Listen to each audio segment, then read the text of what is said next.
All right, Mike, what's up, man? What's going on, brother?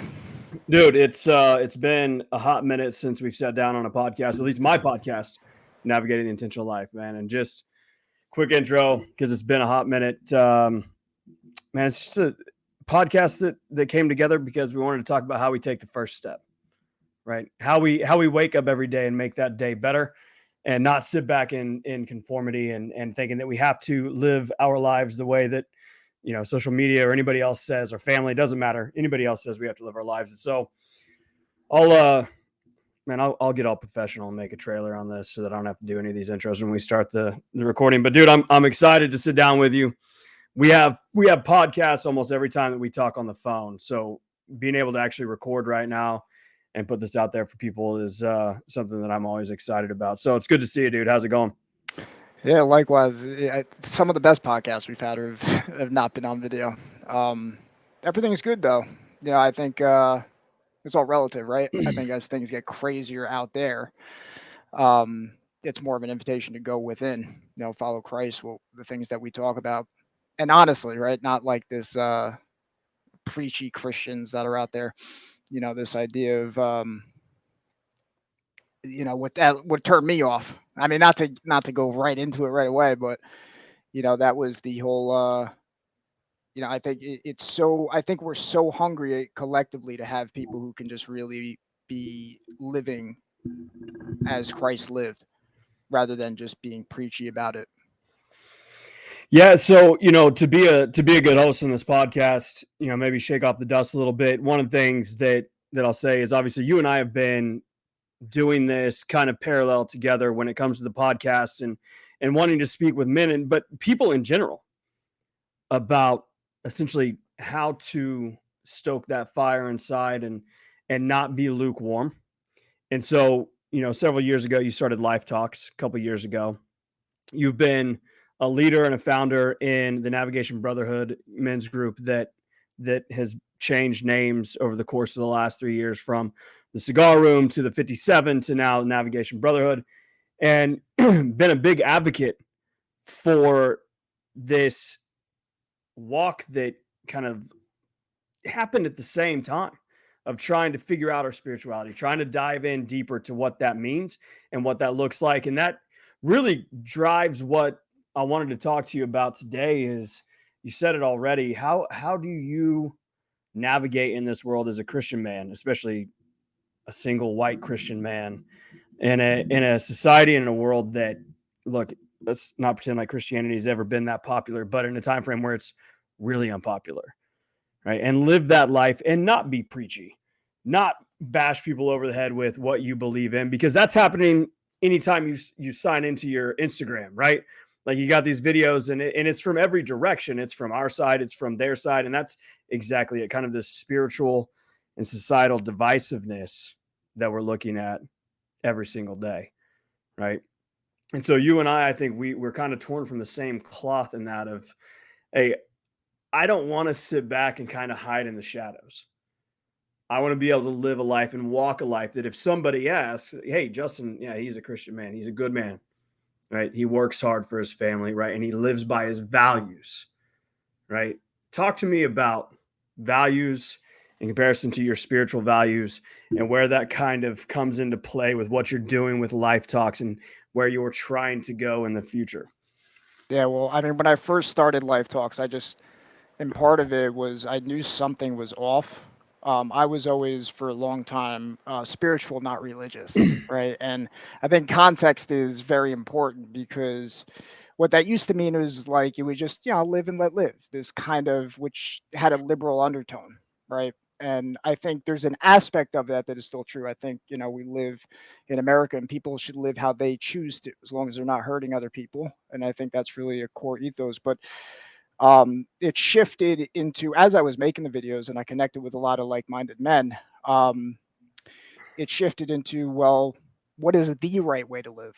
We talk about often it's my way versus thy way, and that's a more painful process. I have to look in the mirror and say, I'm struggling here. I'm not living here. I'm not living up to what I'm supposed to be. What am I supposed to be? And asking those questions, and it's painful.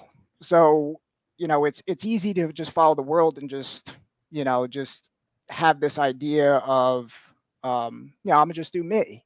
But there is a right way to live, and to go into that, I think, talking before, like, you just have to. I think you have to just start simple. You have to start with yourself, and you have to see, okay, where am I off here? What? Who are the people in my life? Do they make me feel good, or they tell me what I need to hear? And that to me I think it's a skill. And I think you only get there when you have the humility to own all of your crap. I think David Goggins is a great example. I bring him up all the time. If you're fat, you need to start saying you're fat. If you're lazy, you need to say you're lazy. And I think it's a deeply Christian idea to be able to being honest with yourself, and in part making life talks was it was kind of just I wanted to as I've seen it now, it's like I'm not only just accountable to myself, I have to be accountable to, the content that I'm putting out. Am I leading people the right way? And I think there's two weapons that get you there, and I think it's humility and courage. Humility is you got to drop all ego. You have to say, hey, where am I off? Where am I on? And courage is to speak what you think is the right thing, thy way, as you come to understand it. And the Bible's there, and I think it's a slow process. It's not going to happen overnight. Um, but I think pointing out the block in your own eye before you point it out in others is one of the most powerful things you can do. Well, and I want to jump in on something you said.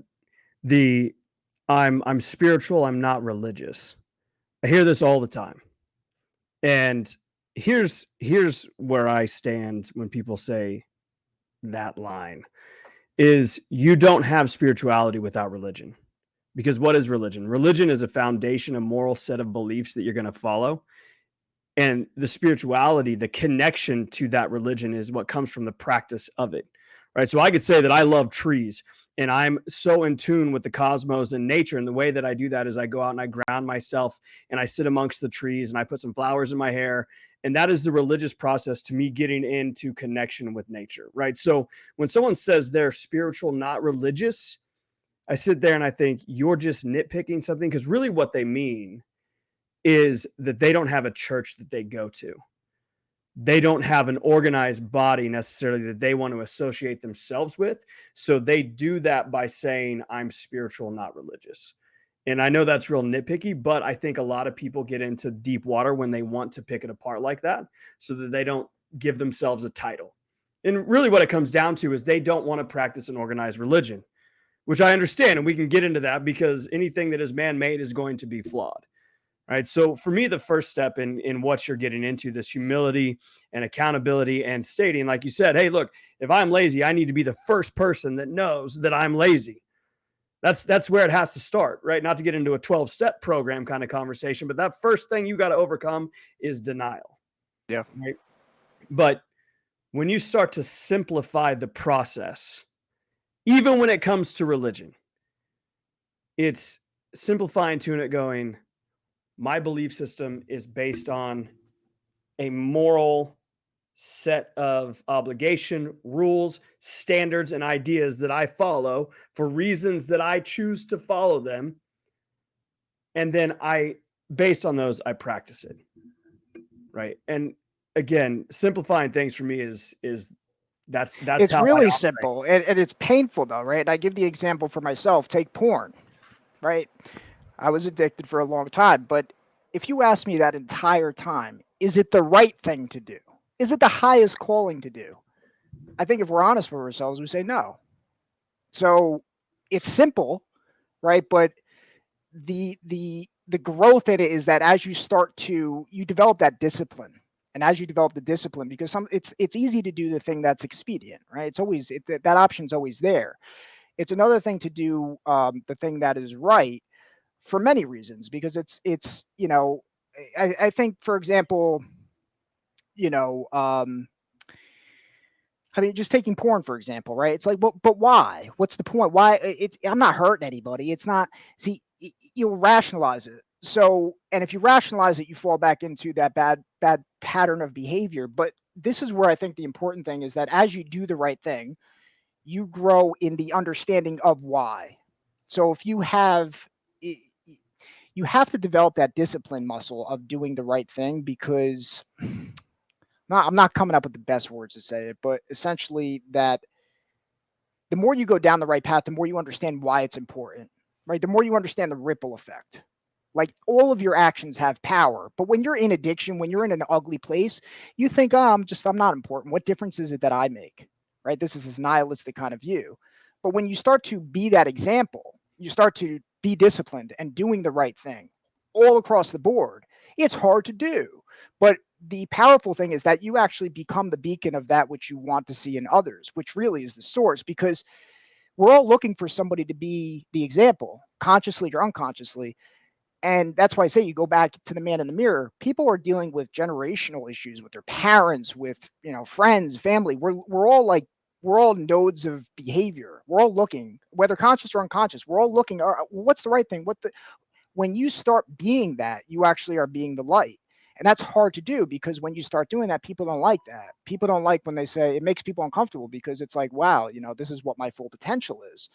And, I think that is, starting out, it can be very overwhelming. And just to touch on what you said before, because it's easy to go with the way the world is going instead of what the truth is, but going on what you said before, um, I think it's also, there was a period for me when I started saying, hey, you know what, I need an organized structure, right? Because what's the opposite of organized religion? It has such um, a bad connotation when you say organized religion.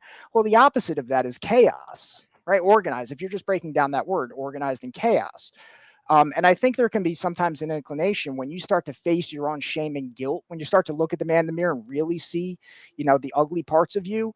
I think there can be an inclination for people to go completely on the other end and say, no, I follow Jesus. You can't mess up. You do and it's too militant, I would say. But this is where I think the paradox comes in, and we can dive into this, is that you have to have forgiveness. You have to have an open heart, because people are going to go to the right way when they're called to. You can't force that on people. And if you try to force your beliefs on people, most of the time they'll just push it away. So you don't want to, in my view, you don't want to be militant, but you also don't want to be, as Christ said, you don't want to be, you don't want to affirm people in their identity. I'll accept you as you are. You want to call them to transform, and that's what requires wisdom. So, how you go about that is going to be different, to the extent which with each person. Yeah, there's an art to that a lot of people miss, myself included. You know, old Thoreau said, "Life is really simple, but we insist on making it complicated." Right? And I'm guilty of that. We're all guilty of that. Thing is, when you start to talk about, I'm going to start living my truth. I'm going to start putting myself out in the direction that I feel God is calling me to go, and I'm going to have the courage to follow that. One, it's a really scary thing, because the first thing that you have to do is deny the fact that or not deny the fact, you have to accept, on the opposite of that, you have to accept the fact that there's not much that you have control over in this life other than yourself. And so there's a process of having to let go of, whether that's ego or pride or your self identity, to say, whatever this thing was, I'm putting it back here, because this is not going to get me. It's going to be an anchor for the direction that I'm trying to go, first and foremost. Right. So in this process of change, there has to be a letting go. And I think where that starts to take place is when you stop denying the obvious. Right. Hey, I have an issue with porn. Right. You've got to be able to say that first. Yep. I've got an issue with food. I've got an issue with alcohol. Okay. Those things have to be stated first. And now you can let go of the fact that you're no longer pretending that you don't. And so it's kind of a process of letting go of that control or that power or that lie that you're telling yourself. And it's a constant process whenever you're starting to change. The second thing that I would add to that is you said, you start to go in a different direction. You start to put yourself out there, or start to achieve a level of something that makes somebody else comfortable. Why uncomfortable? Why does it make them uncomfortable? Because as soon as they start to recognize the change in the belief system that you're choosing to follow and then implement, it makes them uncomfortable, because they're not in the space of being able to let go of the fact that they're not that way. They're not doing the same thing, even though they could. And when I say same thing, I don't mean going out and starting a podcast. There's 40 gazillion podcasts out here. We're two of them, right? But that doesn't mean that's obviously going to be for everybody. It's what is that thing that keeps me up at night? What is that thing that I thought about, man, if I'd have done that 10 years ago, where would I be right now? That makes people uncomfortable. It upsets them. And so then they project this into you. Hey, Michael, you can't do that. Why are you talking about COVID? Why are you a conspiracy theorist? Why don't you just fall in line with everyone else? I lived my life that way for about the last 4 years. And any time in my life when I have done that, I've been absolutely the most fucking miserable I've ever been. And I'm not going to sit here and pretend like, I mean, everybody knows like I'm nothing special to write home about. But the things that I have done, I'm proud of. And each one of those things, every single one of those things came with somebody close to me telling me, I can't do it. Don't do it. It's wrong. You're going to fail. It's going to be a mistake. Just stay where you are. You had got into the mix in that. And now things really start to shift because now you got to start to listen. And most people, most men especially, don't want to have to do that, to be told, hey, no, I know you think you want to do this, but I need you over here on Sundays helping people park in the church. I don't care if it's 7:30 when you have to get up on a Sunday. I need you there. Why? Because I need you to do service for me, my word, my kingdom. Right? Again, that's not easy. To me, there is a process of having to let go of the old so that you can now start to allow in the new. And this was such a heavy topic for me whenever I called you earlier to say, hey, man, let's sit down and cut one up. Because I was thinking about where I'm at and where you're at. And like I mentioned earlier, we tend to operate fairly parallel. I'm in a spot now where there's some decisions coming up that I have to really say, okay, what's right here? Where do I want to be in a year? Because I started this 2 years ago. I put about a year's worth of work into it, maybe. But I started this almost 2.5 years ago. So where do I really want to go?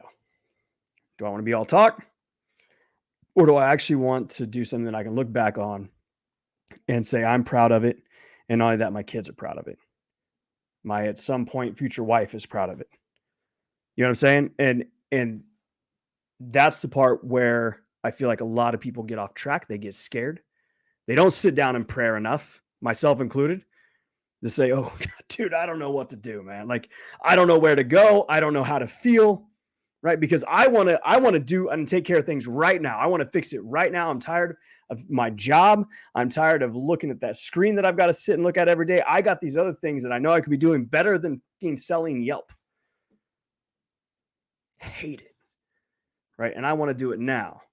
But God is saying, hey, dude, like, you're gonna have to pump the brakes a bit because you ain't ready. If I give it to you now, you're just gonna do like you've done and fuck it up. Right?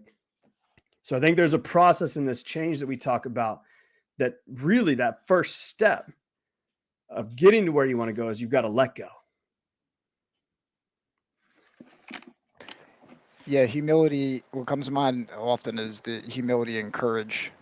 Humility says, is it what I want? Do I want to be successful? Is it about me? And courage is to follow through on, whatever decision you make, you're going to have pushback no matter what. That was one of the things that when I started making this content, I'm like, yeah, I'm going to be talking about the vaccine and, all this. And I just didn't want to enter the arena. And it had nothing to do with humility at that point. It was lack of courage. I knew what was right.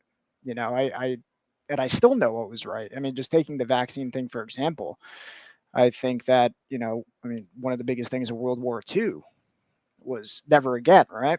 This idea that you had forced injection. And I'm not going to open up that whole thing right now, but anything that you force upon somebody is not something that I stand for. To me, it's completely against freedom. And I have enough courage now to say that publicly. I'll accept the, and I don't even pat myself on the back. I just realized how many people lacked courage. We just need a little bit more courage for just to say, hey, you can make your own decision. Hey, let's put the brakes on this. And people losing their jobs and all that. So I said, I think of what is it?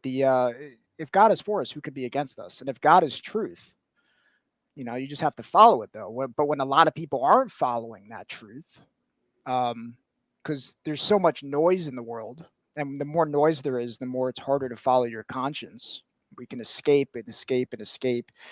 There's millions of avenues. You said all the podcasts, right? There's so many podcasts out there. How many podcasts are just talking about shit? I'm guilty of watching it, right? There's a part of me that just loves to be entertained and be dulled and dumbed down and just escape. It's another vice. Um, but that goes back to the whole thing. It's the same thing what you're doing in navigating the intentional life. It's the meme you sent me with Trump. I am the chosen one, right? Because it's a lot harder to just look at the man in the mirror and say, hey, or it's like the Shia meme that you love, right? Where from the movie, Shia. Shia. I'm Shia LaBeouf, always so messing that up. everybody knows who the hell you're talking about. Um, Well, that's from Isaiah, man. That's yeah, what he's quoting scripture. When God's asking, like, who will go for me? Who shall I send? And he says, here am I, send me. And I just think that's move. I mean, I think we talked about it on your podcast. That to me is just powerful, right? Because that's that servant's heart. That's it's be the change you want to see. service before self. Yeah, it's be the change you want to see, and it's ask not what your country can do for you, but what you can do for your country. To me, it's the core of those. I love that you just brought up JFK. I watched that National Geographic documentary about JFK last night that is on Hulu. It tells the story from the people that were there's perspective, like Secret Service agents and all that stuff. And dude, like what a wild time, because that's a guy that Frank Sinatra was involved in killing him. The mafia was involved in killing him. The government was involved in killing him. I say some of that stuff jokingly, but part of me does believe like you just didn't piss off the mafia at that time, right?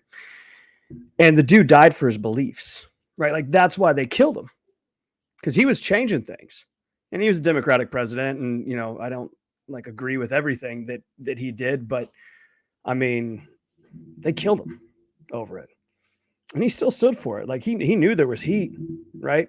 I mean, to me, that's some freaking balls, right? Like that's some cojones to stand up like that and do that. But you should check out the documentary. It's fucking fantastic. Yeah, and that's why I But say it's hard to do because I mentioned porn, right? That's on a small scale. It's hard to do the right thing when you get up to an elite level like that, where you're politics or even higher than that, the banking says, well, when you start doing the right thing, that means it doesn't mean it's just going to be all easy. That's just the beginning. I mean, you're going to make a lot of enemies because your enemy now is those who do the wrong thing. So by nature, people are not going to like that.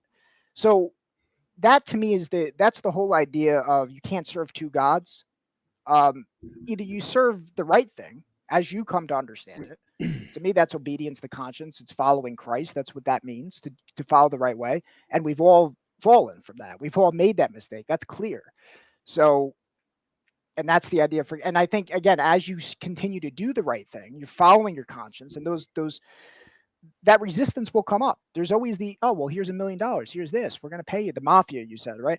All that's always there, right? And one of the things is too, you're going to be seen as, oh, what are you, Mr. Nice Guy? What are you, right? And that's something that I've come across too. It's like, oh, what are you, a Jesus guy now? And that's where it's like, it's almost like I can see the devil in them that I've seen in me. And, it's like, it's to me, it's fuel. It's fuel to be able to say, am I going to come from this like nice guy mentality, or am I going to be a good man? And that's a very important distinction that I've heard from many podcasts.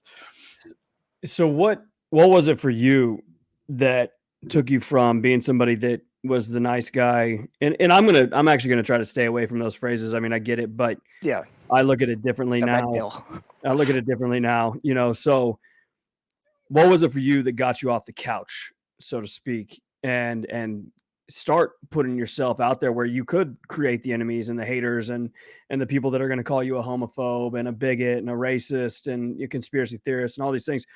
What was that moment where you said, you know what, this is it? I don't know if it was a specific moment. I'd love to have that. It would be such a cool. This was the exact moment I was sitting there. Like, I think it's like seeing Dr. Fauci on TV and knowing something was off. If I had to Well, put it as he close to a looks like moment. like a demon had sex with a gremlin. I mean, it's his whole demeanor looks like just somebody I wouldn't want him around my kids. So I just saw, like, in 2020, I just knew there were so many lies. Like, there were just so many lies going on. 2 weeks to slow the curve. I knew it wasn't going to be 2 weeks. And I said it to those around me. Not to pat myself in the back. Look how smart I am. It was my intuition, my gut. Yeah, but And it's one thing to know it, and then it's another thing to record yourself talking against it. Right? Like, so what was that shit?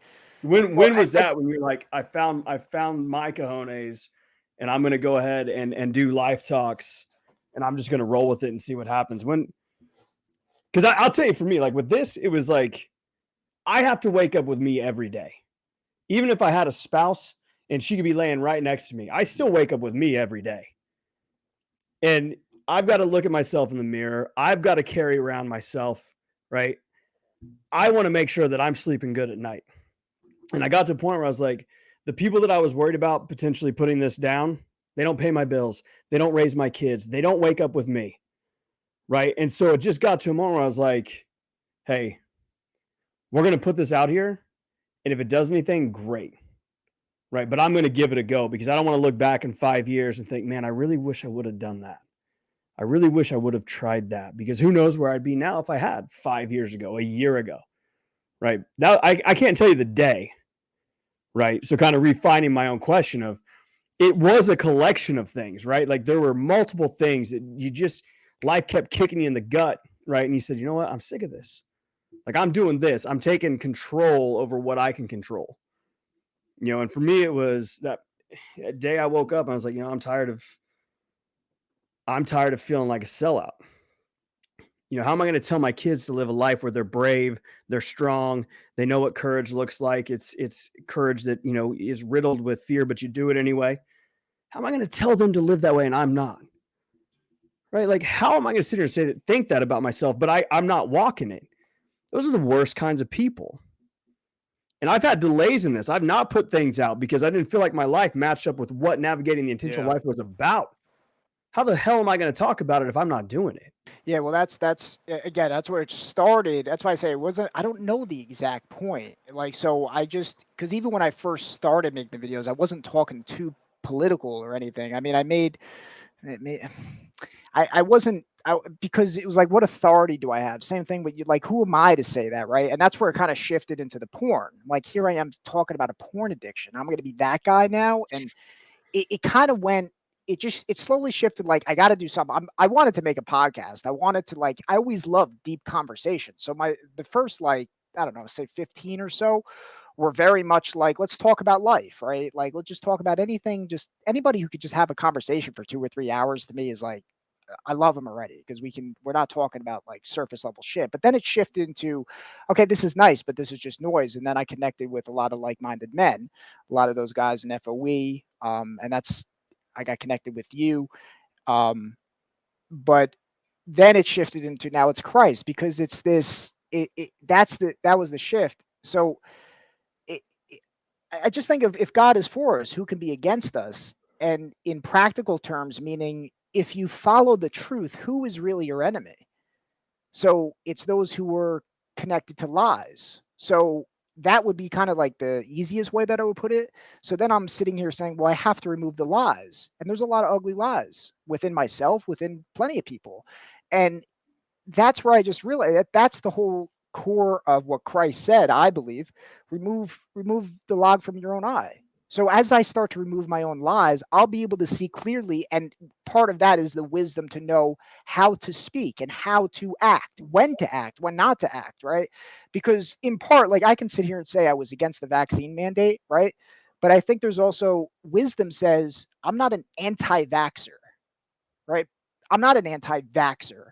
I don't think people should take vaccines against their will. I believe that. I stand by it.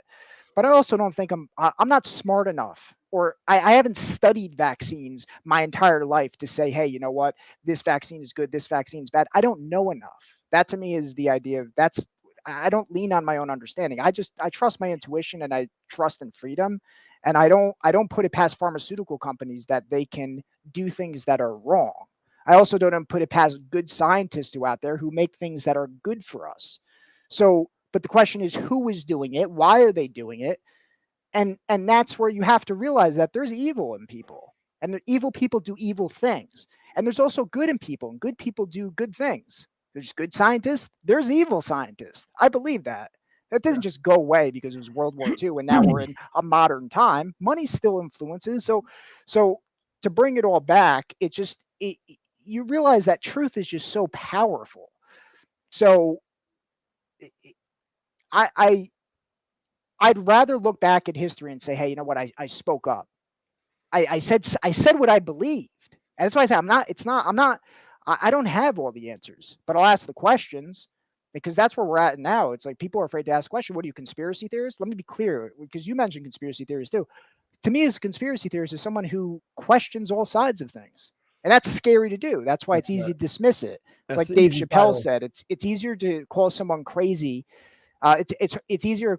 People would rather be stupid than crazy, because when you say someone's crazy, it's dismissive, and people don't want to be an outcast. One of people's biggest fears. So I don't know. Deep part of me just said, you know what? I'd rather be the hero, but that's why I say courage is important, because that's aspect of the hero. But you also need humility, and balancing both it's it's it's a process for sure. Here's where I stand on. Again, I go back to I'm simplistic, but if somebody's all about the vaccine, fair enough. Stand on your belief system. I respect that. Stand on your belief system. For me, I don't even take the flu shot. Okay, I have no interest in putting those things in my body, which is ironic. But the other side of it is this: when it comes to the vaccine, and I'm going to say something super unpopular for both sides, but I don't want the government ever telling me what I can or cannot do with my own body or my family's. So here's where you cannot have a gray area, in my opinion, when it comes to government. If you are anti-vax and you don't want, well, I don't want the government messing with my body. So that means that while I It's your don't body, like your choice. well, if I don't like abortion, I can dislike it all I want. But again, I don't want a government telling me what I can and can't do with my body. So that means I can't say no to abortion and no, to the vax or vice versa. There's no gray area, right? You can't have it both ways. Do I like that? No. But anytime you start letting the government step in and run the way things are, and especially as something as intimate as what you have to do with your own body, that becomes a scary place to live, right? And that's just where I stand. Again, right or wrong, I'm not sitting here to say that it is one way or the other, but that's my viewpoint on it. The other side of it is all of this. Where's the line between acceptance and tolerance, and where are we actually taking a stand? Where are the people that are actually wanting to stand up and say, no, I believe this way, I'm going to stand on that belief, right? It is, let's say, from a Christian standpoint.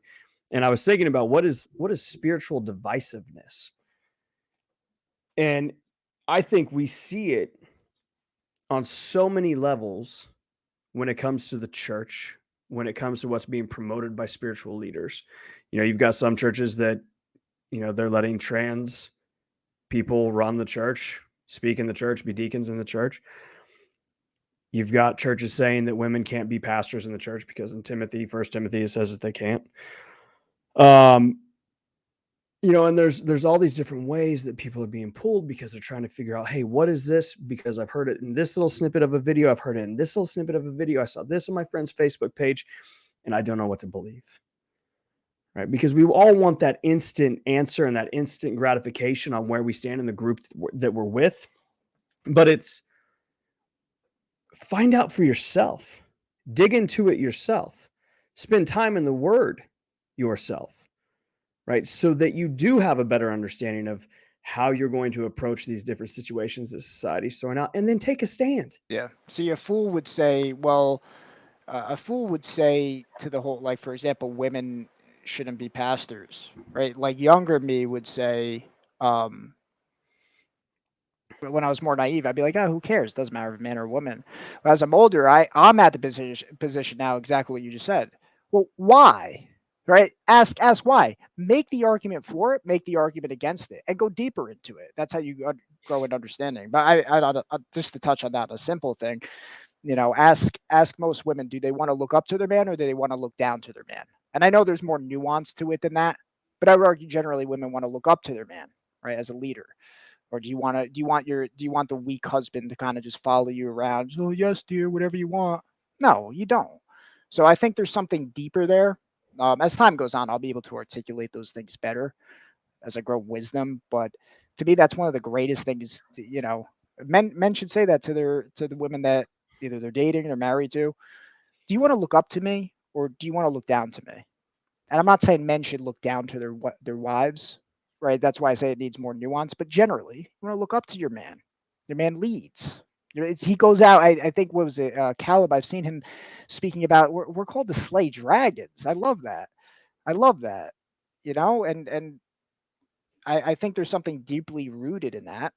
And that's under attack. But I mean, that's a whole other conversation. But I this God, there's so many layers, even the abortion thing, right? I mean, women are being robbed of motherhood, the greatest thing in the world, and one of the greatest gifts that a woman can have, in the name of, well, I'll kill a baby. Like, we're so disconnected from it, and generally what the media does. Again, this goes back to the anti-vax thing.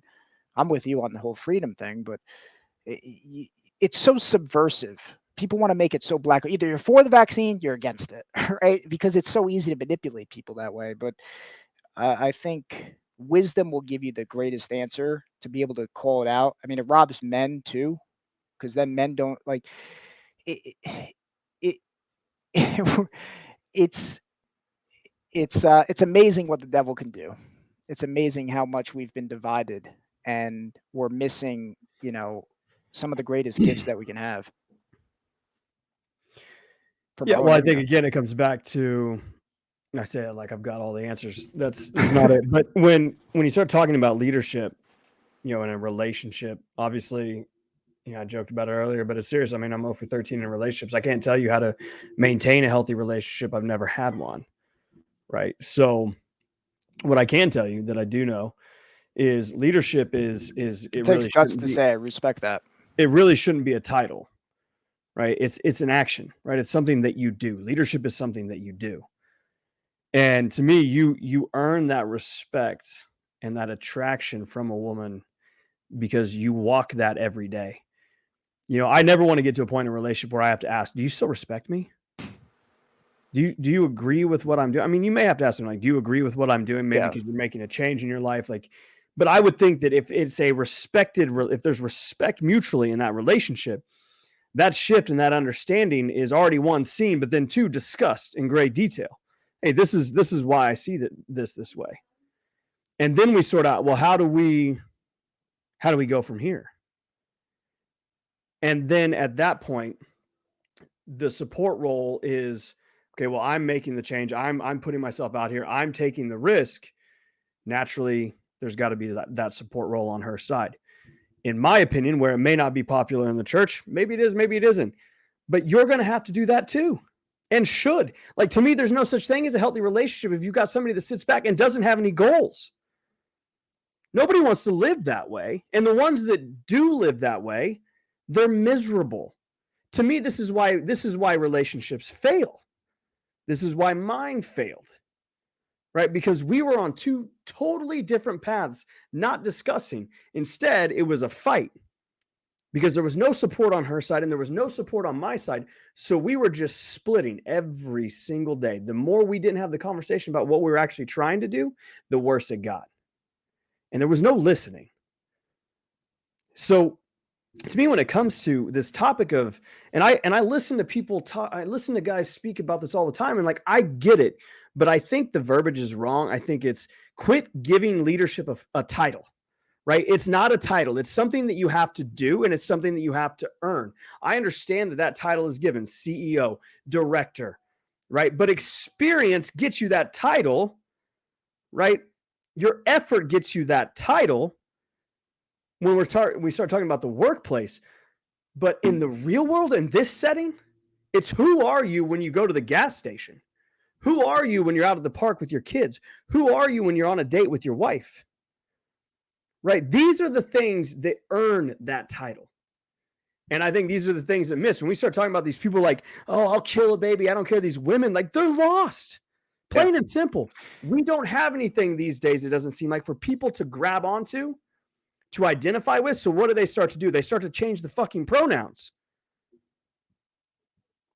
And now that becomes a thing. And now the great civil rights effort is transgender and everything that's happening within the LGBTQ community. And that's fine. I don't have a problem with that. But it's like we're so intent on proving that we're right, or proving that we're so in tune with every little facet of this world, we're missing the point. Right. And so I think there's a lot of anger that is spewed from that. I think there's a lot of being lost and confused and not really sure, how do I matter? How am I relevant in this thing we call life? And because I think both male and females are looking for that. How do I fit in this tribe? Genetically, we all want that. You mentioned tolerance before, like where's the line? And I've reflected on that a lot over the past few years. And you get heated up, gotta fight. Nah, that's not it. That's not it. Humility says it's not it. We do have to fight. Don't get me wrong, but there's a different energy behind it. And I've really been reflecting on it. And again, it goes back to Christ. I mean, to me, it's to follow the cross. Where's the cross? I mean, you're taking that ignorance in from other people, which is painful. It's painful to be mocked and hated. But what happened with Christ? He was mocked, he was hated, he was ridiculed. But our power comes from him, following his pattern of behavior. That's what a spirit is. I mean, at least I heard that from Jordan Peterson. It always stuck with me. It's a pattern of behavior. And as you follow a certain pattern of behavior, you become whole. That's the Holy Spirit. It's a whole pattern. It's a way of being. Are you going to be disciplined or undisciplined? Discipline is a pattern. Chaos is another pattern.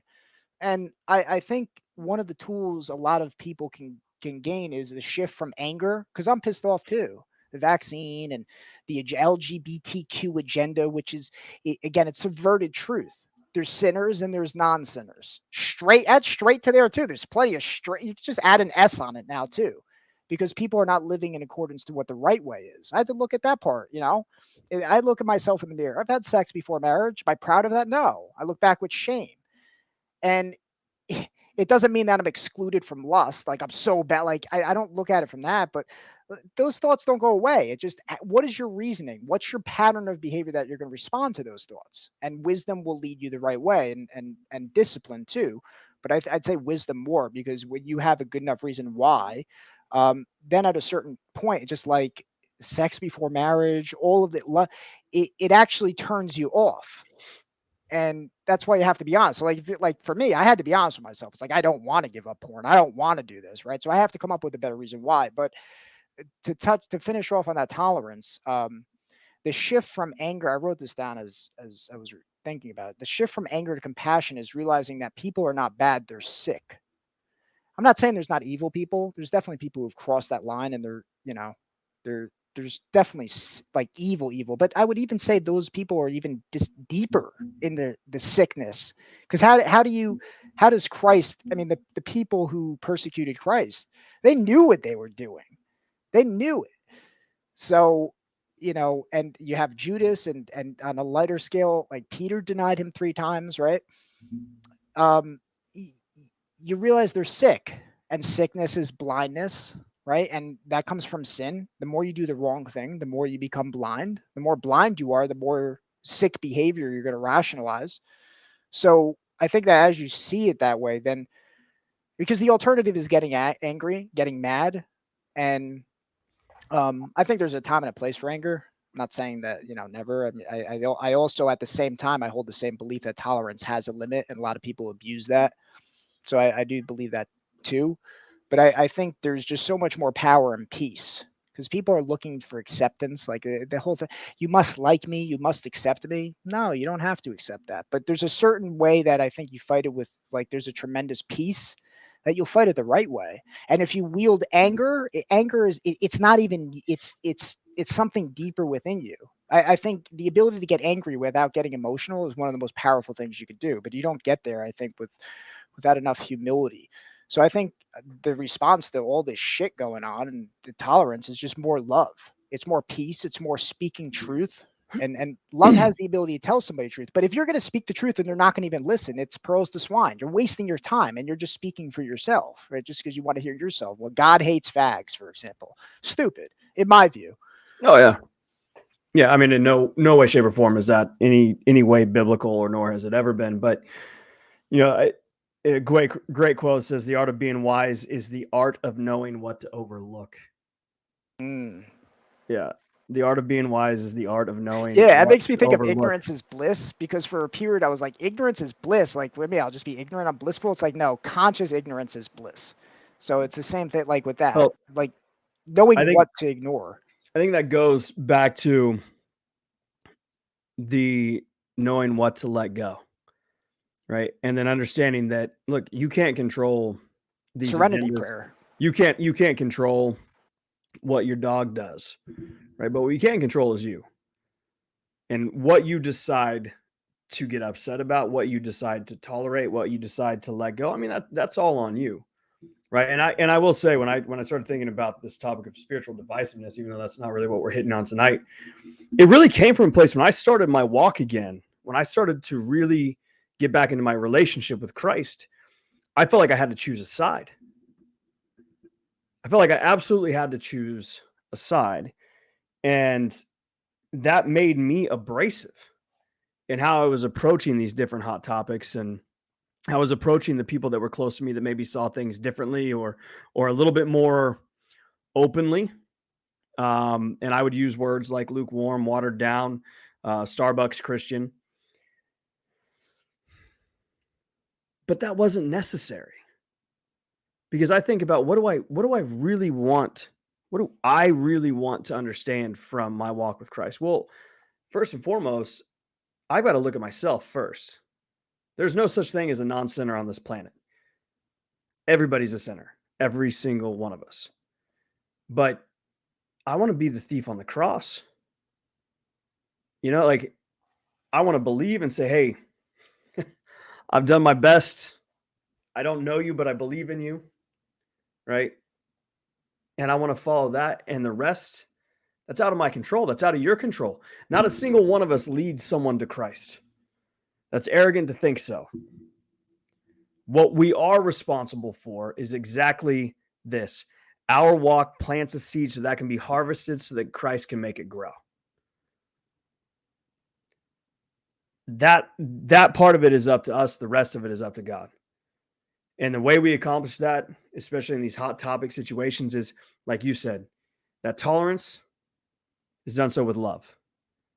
Where it does get tricky, and I was thinking about this as you're saying, is like, where it does get tricky is, and what we're kind of missing is, when do you draw the line in that tolerance? Saying like, I've dealt with this enough. Now you've crossed the line and I've got to stand up and say something, right? Where are the people wanting to advocate and fight for kids getting sex changes or hormone blockers before they're 18 years old, right? I mean, to me, that's wrong. And I think most people, the non-fanatics, see that as being wrong. Yeah, no, I agree. That's why I tried to nuance it, because I do think that you fight. But I guess the point that I want to say is that that line is different for everybody. Because 2020 Yeah. came, I wanted all my friends to join me on my podcast and say, let's fight this, right? I had that warrior mentality, but I realized, no, I don't have kids, so it's a little easier for me in a certain regard, right? When you're to voice your opinion, people have their jobs and they don't want to lose their jobs, and ultimately, at the end of the day, it's cowardice. But my point is that you don't you can't tell what it goes back to your point, and also what we were saying before is that it all comes back to you. You have to Keep talking. choose. You have to choose when you're going to fight, right? And I I, I think it's just going to be different for everybody, and also because people are going to see it differently. They don't see, I give for the example. I think one of the greatest examples is is when I was at the gym, and I mentioned this, I think it's the first time I'm talking about this, but I was gonna make a video on it, but I'll just talk about it now. Is when someone at the gym told me to put on a mask, and that was kind of, I was in my warrior mentality. I'm like, I'm not wearing a mask. This was 2021. They called the cops on me, and cops showed up, and in that moment, that was the test. Am I going to be emotional? Am I going to be freaking out? So when I say fighting, I think people do need to fight, but I think the enemy to all of humanity wants us freaking out and emotional, even if it's on the right side. And what I mean by that is that we don't need emotional Christians right now. I think it's important. If you're an emotional Christian, you need to have humility and get out of the arena. That's my view. Do what you want at the end of the day. But what I mean by that is that we don't need God hates fags. We need people speaking the truth, saying homosexuality is wrong. But that's where Christ says we're called to repentance. We're called to transformation, not affirmation of identity. And not just LGBTQ. That's one of the heated things. I would add the S in there, like I said earlier. There's right living and there's wrong living. But if you're emotional, you're just going to be fighting another emotional person, and that puts them deeper into their whole view. So when you're fighting, like another way of saying it too is just, do you want with someone who on a battlefield is freaking out and emotional, or do you want someone who's calm? Because you're all freaking out inside, right? We all don't know who's going to fucking be shot next, but if everybody's like, oh no, right? I think of like Bill Burr, like when he's saying, like, if the plane's going down and you're like, like that's not doing anything, like at all. Obviously that's the inclination, but I think in part discipline, we have to be aware of that. There's a higher version of us that doesn't freak out. So with Life Talks, say I don't know about Life Talks. I don't know what it is. I don't know what I'm stepping into by turning it on your YouTube channel. What is your hope that a listener takes from that when they fire up one of your episodes on your podcast? A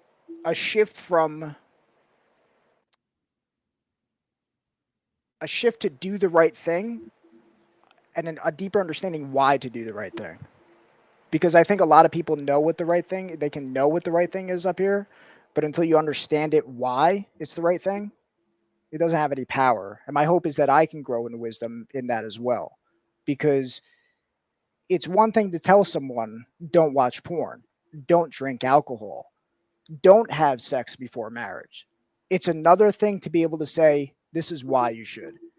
And if you don't understand something, if you can't explain something simply, you don't understand it well enough. So my goal is to as time goes on, simplify my videos, get more clear and concise, that I can leave people with more of a wisdom to know why they should do this thing, why this is the right thing. And I think that's really one of the main goals. One of the main goals with it, to get to the heart of things, not just finger wagging. Because I think that to me is what makes a good priest, and what makes a good spiritual teacher in the truest sense, is someone who sees themselves and other people, realize that we have a human issue, not it's not, because the devil divides, right? It's LGBTQ, vaccine, anti-vax. You for Israel or you for Gaza? So the peacemaker, what Christ points to, I believe. And to your point before too, on the tolerance thing, like where's the, because there are a lot of lukewarm Christians too, because I actually like the Starbucks Christian. And I've spoken about this so many times, and it's really resonated with me every time I reflect on it. It's apathy versus neutrality. Now, apathy is a Starbucks Christian. Apathy says, it's not I don't want to fight at all. I just want to stay comfy. Neutrality says, how can I see this opportunity to fight in the right way? It's a shift from, I'm not taking sides. The only side that I am taking is the right way. This is all personality things. It's all division. You for this, you vax or anti-vax. Are you for that? I'm for freedom. That's what neutrality says. So are you for this? But that's what the devil wants to do. He wants to put you on a side. But the paradox of that is, when you follow Christ, you actually do have to pick a side. That's why it's hard to articulate, because you do have to pick a side, because lukewarm is apathy, but neutrality is standing for the right thing, but you're doing it through wisdom, and it's like a good parent. Maybe another example would be a good father. I mean, you're a father. You could probably, either you could rip apart this belief if you disagree. I don't think you will. A good father leads by his example, but he doesn't force his kid what to do. So one person could say that that's apathy, but I would say it's neutrality. It's what my father did with me. My father never, to this day, I love him so much. I've had him on my podcast so many times. He never tells me what to do. With all difficult conversations, all difficult things that I've had in my life, he never told me what to do. You should do this. You should make this move. Now, to me, wisdom says that's because he loves me enough to make my own decision. He trusts me enough that ultimately I'm going to make the right decision. So I love him for that. And I know a lot of people are unfortunate. They have abusive fathers and all of that. And there's a lot of resentment for the father at whole. But not to get on my soapbox, it's just that, to me, is where neutrality is so powerful. That's why I say love. There's a wisdom that you know how to fight and why to fight. So to your original question, it's to get people closer to a why, which ultimately is not of the world.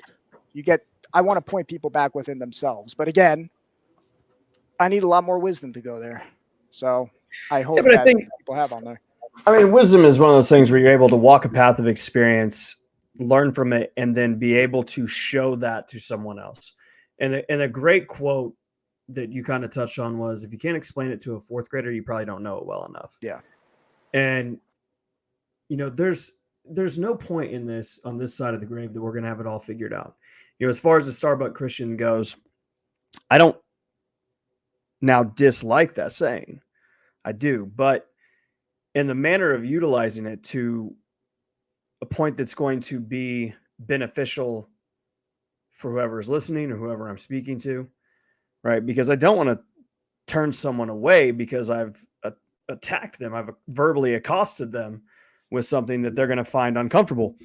But I do still have an issue with that kind of, are you in, are you out, half in, half out, kind of tiptoeing the water, so to speak, because I don't want to be that in any element or aspect of my life. Like, you don't win doing that. And I've still got that very competitive drive that I have to work through, right? So I take that same mentality into my walk with Christ, going like, I want to know what the Bible says. I want to read scripture every day, right? I've still never read the Bible all the way through. I haven't. I mean, I've always had a King James Version Bible, dude. And like, I hated Shakespeare, right? And this was worse than Shakespeare at times of trying to understand it. I'm just not smart enough. But what I found is every day that I spend more time in the Word, the more it makes sense. Every day that I spend more time in the Word, it makes sense. But that has to be coupled with prayer. Has to be coupled with prayer. And I think a lot of people take prayer and they think that they need to light candles and get down on their knees and have a picture of Jesus up on their wall, right? And have some certain kind of music playing and they've got to hold their hands. Like, they put this big production together to just more pray. focus on the image of it. And it's like, just I do it while I'm taking a dump. I do it while I'm driving in my car. Like, you can pray anywhere. That's the beauty of it, right? I don't need to talk to you, right, to then get that message out to God, right? I can do that myself. And the more that I do that, the more I find understanding, right? Because the other side of prayer is anything that you and I have discussed is like, look, you should be praying about that. Like, God, how do I have tolerance? How do I have love in that tolerance? Right? How am I judging whether or not I have apathy or neutrality? And it's like, well, when you pray for those things, understand, and we've talked about this before, I'll say it a bazillion times more as we go, but you better be ready for what that prayer is. You know what I mean? Like, if you pray, Michael, for understanding in a certain topic, you better be ready for the opportunity to understand whatever it is you're trying to figure out on that certain thing. Whether it's a relationship, your job, whatever it may be. And that goes for me too, right? Like, for instance, like when I pray for like, oh, God, I need to be more patient with my kids. Like, give me that patience, Well, he And doesn't. then, He doesn't sprinkle the fairy god dust. yes, The next exactly. day, my kids are going to be losing their minds Yes. while I'm working, while I'm on a phone call. And now, guess what? I've got that opportunity to practice patience, right? And care and concern, and not chuck a shoe at them, even though I might want to. So, again, I think all of it comes back to, are you rooted in prayer? Are you rooted in the word? And in that, there are things that are tough to understand, right? There are just things that we won't know. We will not know until we're dead, period. Right. And that's fine. So if that's the case, then why not go back to that, that quote that I had just a little bit ago of, what was it? Where was it? The art of being wise is the art of knowing what to overlook. Right. Well, in some ways, that to me is saying, are you wise enough to know what you shouldn't put your energy into?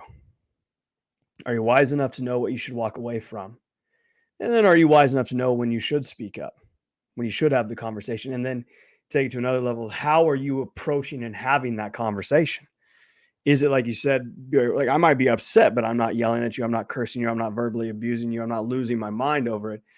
I'm trying to stay calm so that we find, a solution somewhere in there. So, with the live talks in the podcast, it's similar to, my hope and what we're doing right now, hitting on some topics that maybe someone's struggling with. They don't know how to approach. They've not thought about it in a certain way. And it gets their gears turning. Right. It gets them amped up to wake up tomorrow and say, hey, I'm gonna try this today. Right. I'm gonna believe in myself enough, because if God is for me, who can be against me? And I've always wondered what that means. Maybe it's I call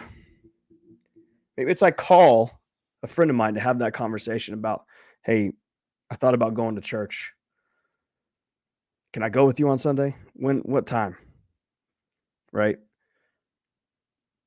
That for me was not the emphasis of when I started navigating the intentional life, but that's where it's at now. Right. As far as how do I, in this kind of a medium, help somebody out there that might have been in a position where we were a few years ago of going, I don't know what the next step is. I don't know where God wants me to be. All I know is I feel empty. I feel alone. My relationship is failing. I've got this addiction and I don't know what to do. Yeah, I think that's one of the greatest gifts that you can give people too. And I reflect on it. I know you would agree with this, right? With creating, navigating the intentional life and brotherhood. Um, I think the best thing, and this is where it's different for men and women, right? To me, it's to follow Christ. And I think of the podcast I did with Jerry as well. Um, Christ was alone 40 days, 40 nights in the wilderness. And I'm still reflecting on it, so don't quote me. I'm not a biblical, I'm not a priest, right? I have a lot to learn, but a part of me wants to say that he went to battle with the mind that's within. All that mind, the doubter, all those thoughts that come up that we all have, right? But he defeated that mind. He overcame that mind. To me, that's the world. The mind wants to pull you in. And I think in part, I think it's obviously deeper than that, but I think one of the greatest gifts a man can give another man is to be free from his mind. Now, a lot of people, what they do is they drink, they smoke, they watch porn, they escape, they find a way to numb that mind. But at a certain point, you got to face it. It's painful. And it's more painful the more you avoid it. But the people who have overcome that mind, I think they would agree it is the best gift to lead someone who's blinded by that mind and suffering to be free from it. So I think that anybody who's entering that arena and doing that, and there's many people who are doing that right now. There's plenty of people that we follow on Twitter that are doing that. I think it's one of the greatest things that a man can give another man. It's true freedom, because most people don't want you to be free. Most people don't even know that they don't want you to be free. Well, Keeping up with the Joneses. I think that's a great way to bring it home, baby. I appreciate that thought process. I mean, it's, when you say that, it opens up a whole nother conversation. But what I'll add to that is people around you want to see you do well. How many times have you heard this? But right? not better than them. Not better than them. I'm guilty of it. You're guilty of it. Correct. Like, we're all guilty of it. I mean, I've ruined relationships because of that kind of mindset. You're closer to genuinely wanting it by owning it. Yeah. Yeah. Well, listen, Michael, as always, I love having you on. I love our conversations in general. It can be recorded, it can be on the phone. And I appreciate you for getting on here with me tonight. Honestly, drop the hat. Michael's one of those guys that you call him and say, hey, you want to do this? And he's like, I got the time. Yep, let's go. But you can find Michael Bacchioni. He's got Twitter, he's got Instagram, YouTube channel for Michael Bacchioni. Life Talks is out there. I will list the links to your Facebook, Instagram, Twitter, and to the Life Talks podcast, along with your link tree. Because the other thing that we didn't even get into is you're facing the why of porn addiction, which is an ebook you put together that we gotta make sure that we speak about next time. I will put all that stuff in the links below. And that's free, and it's also it's an audiobook for anyone who's interested. It's an audiobook. Yeah, I recorded it.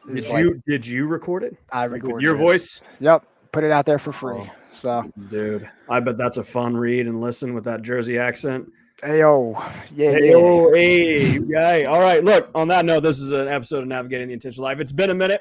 It's been a while. I feel like I've said that several times now, but Michael, I'm glad to have you back on. Look forward to this podcast coming out actually this coming Sunday. So we're gonna drop it. And thanks for having me on, and thanks for what you do, brother. Dude, look forward. I'll see you on Thursday night. Right, that's the other thing. We got Navigation Brotherhood on Thursday night. So anybody listening to this, check the links. You'll be able to follow it up. This is Navigating the Intentional Life.